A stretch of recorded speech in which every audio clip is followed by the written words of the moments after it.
এক ইমাম সাহেব 10 বছর ধরে ইমামতি করত, আর প্রতিদিন নামাজ শেষেই দোয়া করতো, রব্বি হাবলি মিনাস সালিহিন, রব্বি হাবলি মিনাস সালিহিন।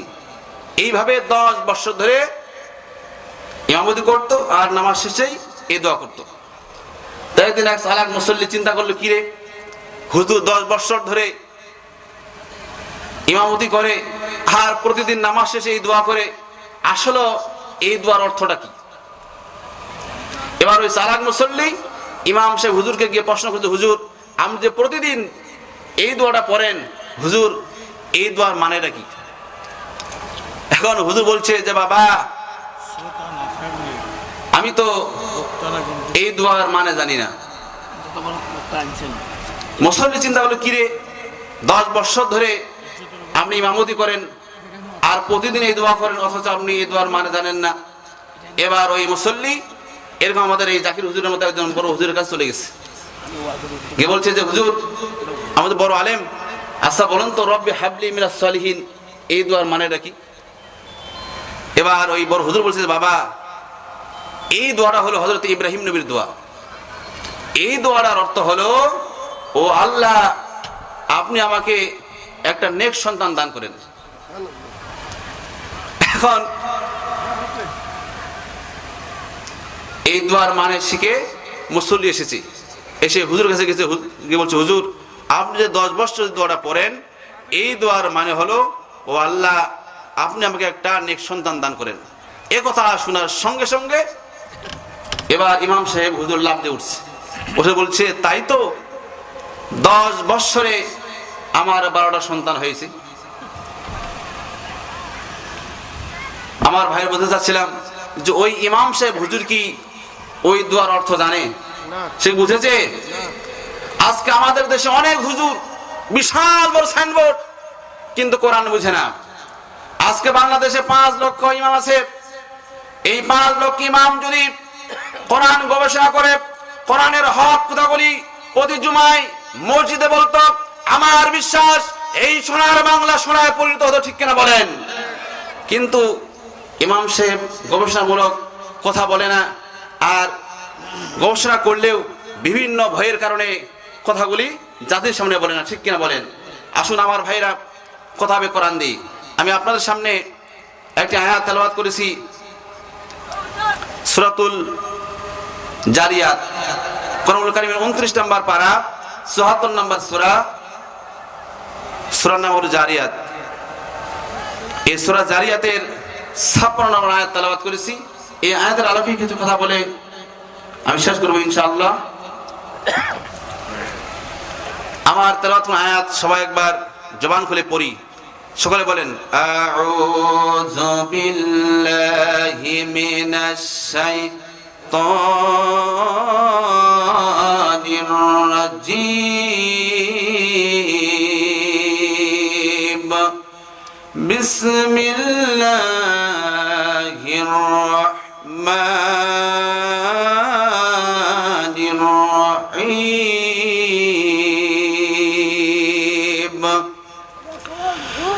ওয়ামা খালাকাতুল জিন্না ওয়াল ইনসা ইল্লা লিয়াবুদুন। আল্লাহু আকবার।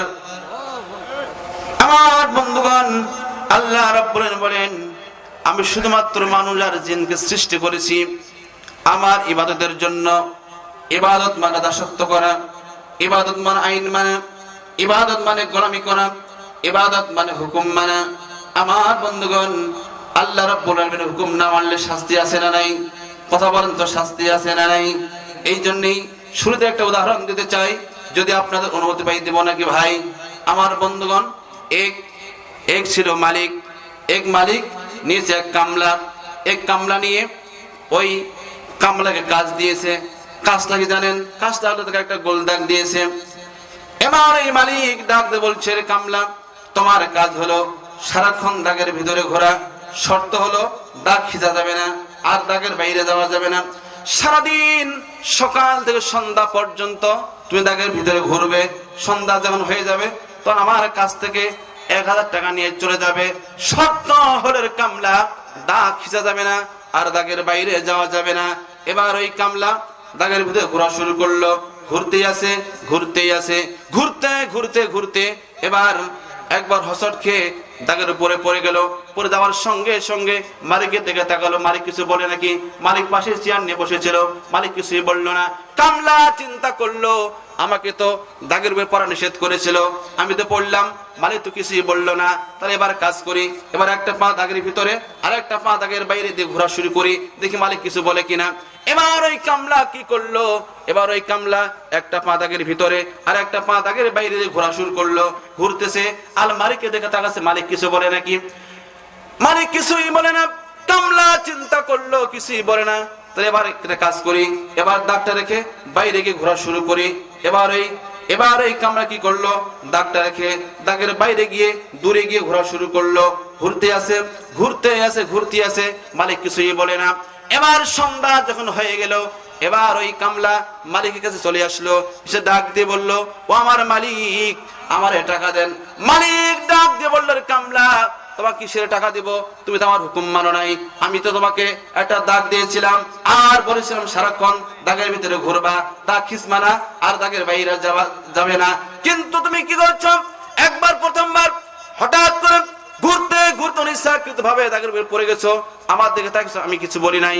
এরপরে একটা পা দাগের ভিতরে আর একটা পা দাগের বাইরে দিয়ে ঘোরা শুরু করেছো, আমার দিকে তাকিয়েছো, আমি কিছু বলি নাই। সর্বশেষ দাগটা রেখে বাইরে গিয়ে ঘোরা শুরু করেছো, আমার অর্ডার লঙ্ঘন করেছো, আমার হুকুম লঙ্ঘন করেছো। আমি তো তোমাকে টাকা দিব না, বরং আমার অর্ডার, আমার হুকুম লঙ্ঘন করার কারণে আমি এখন তোমাকে 500 বেত দেব। আমার মুসলমান ভাইরা, আমি বোঝা যাচ্ছিলাম দুনিয়ার একজন সামান্য মালিকের হুকুম লঙ্ঘন করলে যদি শাস্তি হয়, আমাদের একজন মহান মালিক আছে না নাই? কথা বলেন তো, আছে না নাই?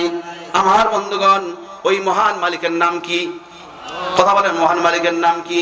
ওই মহান মালিকের হুকুম লঙ্ঘন করলেও শাস্তি আছে না নাই? শাস্তি কি? শাস্তি জাহান্নাম। মহান মালিকের হুকুম লঙ্ঘন শাস্তি কি? জাহান্নাম। আল্লাহ রাব্বুল বলেন, وَمَن يَعْصِ اللَّهَ وَرَسُولَهُ فَإِنَّ لَهُ نَارَ جَهَنَّمَ خَالِدِينَ فِيهَا أَبَدًا। আল্লাহ তাআলা বলেন, যে ব্যক্তি আল্লাহ রাসূলের হুকুম লঙ্ঘন করবে, আল্লাহ রাসূলের বিধানকে লঙ্ঘন করবে, ওর শাস্তি হলো অনন্তকালের জন্য জাহান্নাম। তাহলে যা আল্লাহ রাসূলের বিধান লঙ্ঘন করবে তার স্থান কি? জাহান্নাম। জাহান্নামের অনেক কারণ আছে, মানুষ বিভিন্ন কারণে জাহান্নামে যাবে। এই জাহান্নামে যাওয়ার অনেকগুলি কারণ থেকে আজকে আমি আপনাদের সামনে 4টি কারণ বর্ণনা করব, যে 4টি কারণে, প্রধান 4টি কারণ মানুষ জাহান্নামে যাবে। আমার বন্ধুগণ, আল্লাহ রাব্বুল আলামিন কোরআনুল কারীমের সূরাতুল মুদাসসির আয়াত নম্বর 41, 42, 43, 44 আল্লাহ তাআলা বলেন, ফি জান্নাতিন ইয়াতাসাআলুন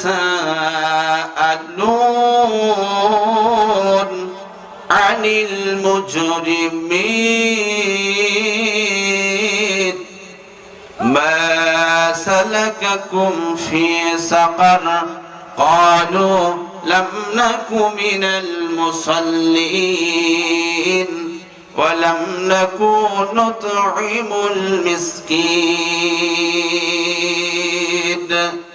আল্লাহ রাব্বুল আলামিন বলেন, মানুষ যখন জান্নাতে চলে যাবে আর জাহান্নামীরা জাহান্নামে চলে যাবে, জান্নাতীরা জান্নাতে চলে যাবে আর জাহান্নামীরা জাহান্নামে চলে যাবে জান্নাতে।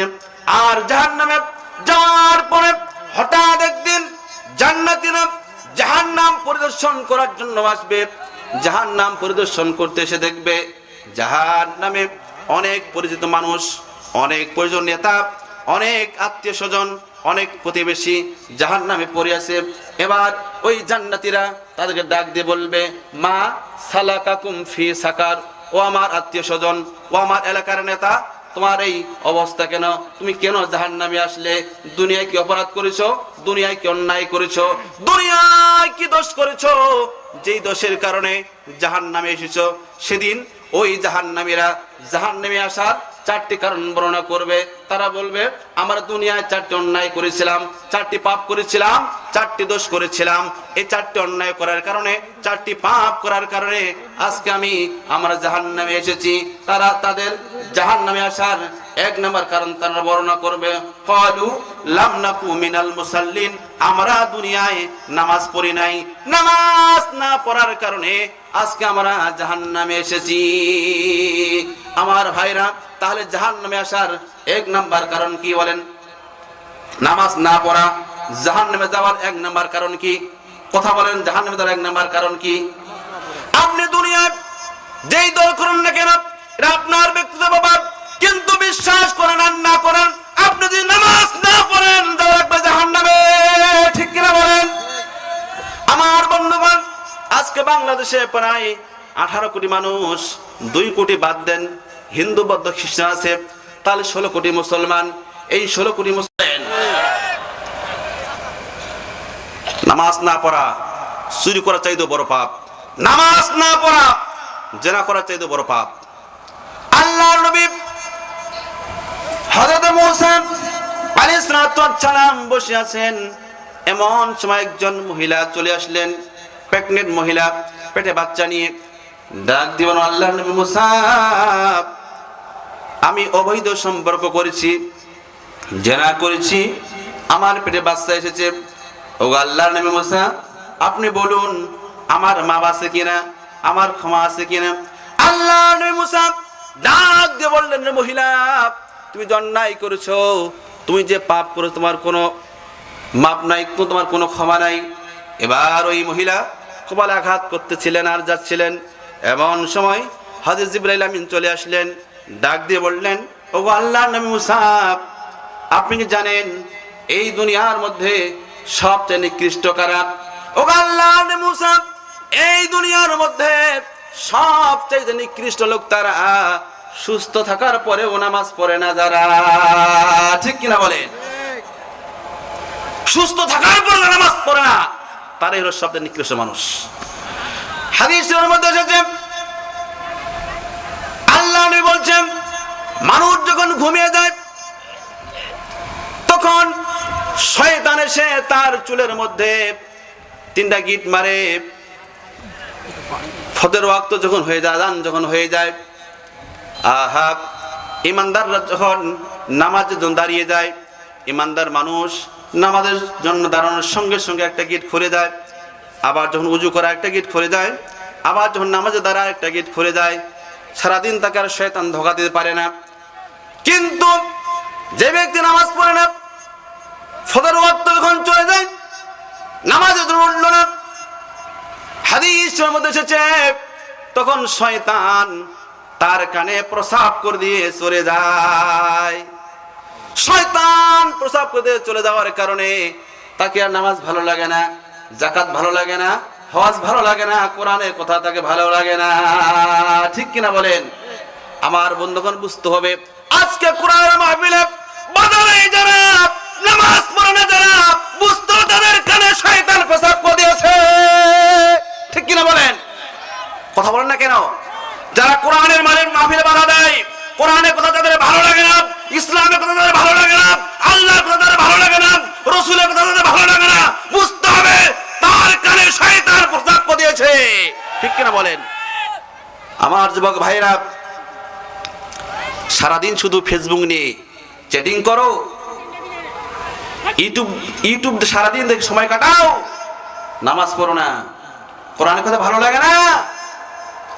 তোমার মতোই তো যুবক ছিল আব্দুল উজ্জা, তোমার মতোই তো যুবক ছিল খুবাইব ইবনে হাদি রাদিয়াল্লাহু তাআলা আনহু। একটি ঘটনা বলি। আব্দুল উজ্জা চাচার বাড়িতে ছিল, 20 বছরের যুবক। চাচা তারে উট দিয়েছে, ঘোড়া দিয়েছে, চাচা তারে সোনা গয়না দিয়েছে, টাকা পয়সা দিয়েছে, বাড়ি ঘর দিয়েছে, কিন্তু চাচা কাফের। আব্দুল উজ্জা চেয়েছিল যে চাচা যখন ইসলাম গ্রহণ করবে, চাচার সঙ্গে আমিও ইসলাম গ্রহণ করব। একদিন আব্দুল উজ্জা চাচারে ডাক দিলেন, চাচা, মুহাম্মদ সাল্লাল্লাহু আলাইহি সাল্লাম যে দ্বীনের কথা বলে, কালিমার কথা বলে, ও চাচা আপনি ইসলাম গ্রহণ করবেন কিনা? চাচা ডাক দেবেন, আব্দুল উজ্জা রে, খবরদার, মুহাম্মদের কথা বললে আমি ইসলাম গ্রহণ করব না। এবার আব্দুল উজ্জা ডাক দেবেন, চাচা আশায় ছিলাম আপনি ইসলাম গ্রহণ করবেন, আপনার সঙ্গে আপনার দেখা দেখে আমি ইসলাম গ্রহণ করব। ও চাচা আজকে যখন আপনি নাখোশ করে ইসলাম গ্রহণ করবেন না, ও চাচা এই জন্য আর দেরি করতে চাই না, আজকে আপনার সামনেই আমি তাওহীদের ঘোষণা দিলাম, লা ইলাহা ইল্লাল্লাহু মুহাম্মাদুর রাসূলুল্লাহ সাল্লাল্লাহু আলাইহি সাল্লাম। চাচা ডাকতুল আব্দুল উজ্জা ইসলাম গ্রহণ করলেন, মুসলমান হয়ে গেলেন। আমি তোমার বাড়িতে রাখবো না, তোমার যা দিয়েছি টাকা পয়সা সোনা গয়না ধন দৌলত ঘর বাড়ি যা দিয়েছি সব আমাকে ফিরিয়ে দেওয়া লাগবে। আব্দুল উজ্জা চাচাকে ডাক দিয়ে বলেন, চাচা সব ফিরিয়ে দিলাম। চাচা ডাক দেবেন, আব্দুল উজ্জা রে, তোমার পরনে যে লুঙ্গি, তোমার গায়ে যে জামা, ওই লুঙ্গি ওই জামা আমার টাকা দিয়ে কেনা। আব্দুল উজ্জা রে, ওটাও আমাকে ফেরত দেওয়া লাগবে। আব্দুল উজ্জা সঙ্গে সঙ্গে জামার লুঙ্গি চাচার হাতে খুলে দিলেন, উলঙ্গ হয়ে বাড়িতে দৌড় মারলেন। বাড়িতে তার বৃদ্ধ মা আছে। বৃদ্ধ মা 20 বছরের এই যুবকের এই অবস্থা দেখে দুই হাত দিয়ে চক্ষু চিপে ধরেছে, ডাক দিয়ে বলছে, আব্দুল উজ্জা রে, তোমার এই অবস্থা কেন? আব্দুল উজ্জা ডাক দিয়ে বলছে, মা ইসলাম গ্রহণ করার কারণে, ঈমান আনার কারণে, কালিমা পড়ার কারণে মা আমার চাচা আমার কাছ থেকে সব কিছু ছিনায় নিয়েছে। ও মা, আমার পরনে লুঙ্গি পর্যন্ত দেয় নাই। মা বলছে, আব্দুল উজ্জা রে, এখন তুমি কি চাও? আব্দুল উজ্জা ডাক দিয়ে বলেন, মা ঘরে যদি কোনো কাপড় থাকে আমার একটু কাপড় দামি পরবো, আমি ওই কাপড়টা পরে বিশ্বনবীর দরবারে চলে যেতে চাই। মা একটা তার সিরা কম্বল দিলেন। আব্দুল উজ্জা ওই সিরা কম্বলটা কুরবান পড়লেন। এবার পায়ে হেঁটে হেঁটে মদিনার দিকে রওনা হলেন। আব্দুল উজ্জা সিরা কম্বলটা পরে মদিনায় চলে গেলেন। মসজিদ নববীতে গিয়ে ঢুকে পড়লেন। আল্লাহর নবী যখন মসজিদে নববীতে আসলেন, আসা মাত্র লক্ষ্য করলেন একজন যুবক, মাথার চুলগুলো উস্কো খুস্কো, মুখখানে মলিন, পরনে তেমন কোনো কাপড় নাই। ডাক দিয়ে বললেন, কি হয় যুবক, তোমার এই অবস্থা কেন? কোথা থেকে এসেছো? কি নাম? তোমার এই অবস্থা কেন? আব্দুল উজ্জা ডাক দিয়ে বললেন, ইয়া রাসূলুল্লাহি, ইয়া হাবিবাল্লাহি, আমার নাম হলো আব্দুল উজ্জা। ওগো নবীজি, আমার বাড়ি হলো মক্কায়। আমার মক্কায় ঘর আছে, বাড়ি আছে, টাকা আছে, পয়সা আছে, উট ভাড়া দুম্বা সব কিছু আছে। ওগো নবীজি, ইসলাম গ্রহণ করার কারণে, কালিমা গ্রহণ করার কারণে আমার কাছ থেকে সব কিছু ছিনাই নিয়েছে। ওগো নবীজি, আমার পরনের কাপড় পর্যন্ত দেওয়া হয় নাই। আল্লাহ রাসূল ডাক দিয়ে বলেন, আব্দুল উজ্জা, তোমার নাম আজ থেকে আব্দুল উজ্জা নয়, তোমার নাম হলো আজ থেকে আব্দুল্লাহ। বলেন সুবহানাল্লাহ। আল্লাহর নবী বলেছেন, আল্লাহ তাআলার কাছে দুইটি নাম সবচেয়ে প্রিয়, একটি হলো আব্দুল্লাহ আর একটি হলো আব্দুর রহমান। বলেন সুবহানাল্লাহ। আল্লাহ রাসূল ডাক দেন, আব্দুল উজ্জা রে, আজ থেকে তোমার নাম আব্দুল উজ্জা নয়, আজ থেকে তোমার নাম হলো আব্দুল্লাহ। সাহাবীরা বলো, সাহাবীরা, এই আব্দুল্লাহকে তোমরা কোরআন শিখাবে আর এই মসজিদ নববীর বারান্দায় এসে থাকবে।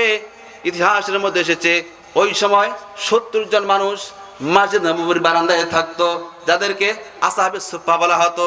আসহাবুন মানে হলো বাসিন্দা, সুফফা মানে বারান্দা। যাদের বাড়ি ছিল না, ঘর ছিল না, টাকা পয়সা ছিল না, এরকম 70 জন মানুষ আসহাবে সুফফায় থাকতো। আল্লাহ রাসূল বললেন, আব্দুল্লাহ রে, তুমি এই জায়গায় থাকো, যাকাত ফিতরের মাল আসলে পরে খাবে, ওইগুলি খেয়ে থাকবে। আর সাহাবীরা তোমাদের এই ভাইকে তোমরা কোরআন শিখাবে। আমার ভাইরা, আব্দুল্লাহ অল্প কয়েকদিনের মধ্যেই কোরআন শিখলেন। কোরআন তেলাওয়াত খুব উঁচু আওয়াজে করতেন। সাহাবীরা অভিযোগ করলেন, ইয়া রাসূলুল্লাহি, আব্দুল্লাহ এত জোরে জোরে কোরআন তেলাওয়াত করে আমাদের ইবাদতের সমস্যা হয়, ওগো নবীজি আপনি তারে বলুন সে যেন আস্তে আস্তে করে মৃদু মৃদু আওয়াজে কোরআন তেলাওয়াত করে।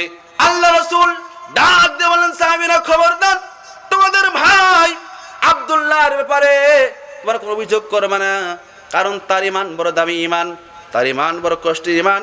ঈমান গ্রহণ করার কারণে, ইসলাম গ্রহণ করার কারণে পরনের কাপড়টা পর্যন্ত আনতে পারে না।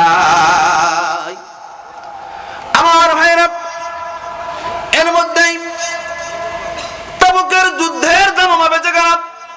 আল্লাহ রাসূল ডাক দিয়ে বলেন, সাহাবীরা তোমাদের বাড়িতে তোমাদের পকেটে যার যা কিছু আছে তোমরা সময় মিলে দান করতে থাকো। সব সাহাবীরা প্রাণ ভরে দান করলেন। মহিলারা নাকের ফুল, কানের দুল, হাতের চুড়ি পর্যন্ত এনে রাসূলের কাছে জমা দিলেন। সবাই প্রাণ ভরে দান করলেন, কিন্তু আব্দুল্লাহ কিছু দান করতে পারলেন না। আল্লাহর নবী সব কিছু নিয়ে তাবুকের দিকে রওনা হলেন। এমন সময় পিছন দিকে আব্দুল্লাহ রাসূলের সঙ্গে সাক্ষাৎ করলেন। ডাক দিয়ে বললেন, রাসূলুল্লাহি ইয়া হাবিবাল্লাহি, আজকে এই তাবুকের যুদ্ধের দিন সব সাহাবীরা দান করলেন। মহিলারা পর্যন্ত তাদের কানের দুল, নাকের ফুল, হাতের চুড়ি পর্যন্ত দান করলো। ওগো নবীজি আমি কিছু দান করতে পারলাম না, ওগো নবীজি আপনি আমার জন্য দোয়া করুন, আল্লাহ রাব্বুল আলামিন যেন আমাকে এই তাবুকের ময়দানে শহীদ হিসাবে কবুল করেন। বলেন সুবহানাল্লাহ। আমার ভাইরা, আল্লাহ রাসূল একজন সাহাবী, কোন সাহাবী একটা গাছের ডাল নিয়ে আসো, একজন সাহাবী একটা গাছের ডাল নিয়ে আসলেন। আল্লাহর নবী ওই গাছের ডালখানা আব্দুল্লাহর হাতে তুলে দিলেন আর বললেন, ও আল্লাহ আমি আব্দুল্লাহর রক্ত কাফেরদের জন্য হারাম করে দিলাম। বলেন সুবহানাল্লাহ। আব্দুল্লাহ